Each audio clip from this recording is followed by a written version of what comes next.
Good day sa lahat guys. So today, ngayong araw, ayan, dito tayo ngayon sa Pampalay National High School kung saan ako nag-graduate ng high school guys. Kwento ko sa inyo kung saan ako mga tumatambay dito nung hindi ako pumapasok. Ayan, dito. Ayan, dito ako lagi sa gilid ng gym.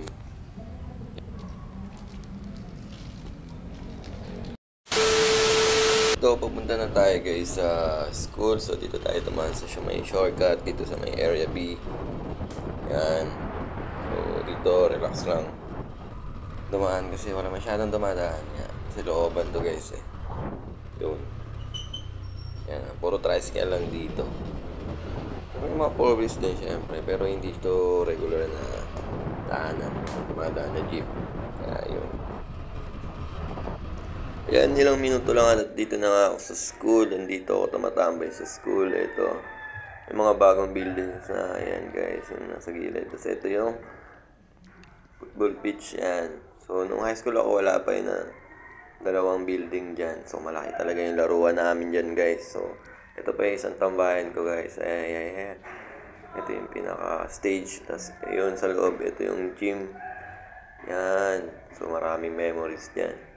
Kami lagi naglalaro pag walang klase. Ayan guys, so konti lang nakapaglaro dyan. Silip-silip lang. So, andito na nga pala ako sa National para mag-training para sa Batang Pinoy na futsal under 17. Ayan guys, so ito na yung oval dati namin. So, yun. So, food trip lang ako dito. Sandali sa gilid habang inintay ko yung mga players. Ayan, isip-isip kung anong gagawin.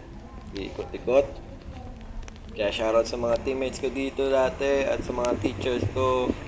Shoutout po, marami pong salamat sa pagtuturo sa akin, pagtitiyaga. Ayan guys. So, sa tagal-tagal, nakabalik ako dito. Kasi bibihira lang ako mapunta dito kasi hindi masyado ngayon mahigpit, di makapasok dahil bago yung principal. Kaya, yan.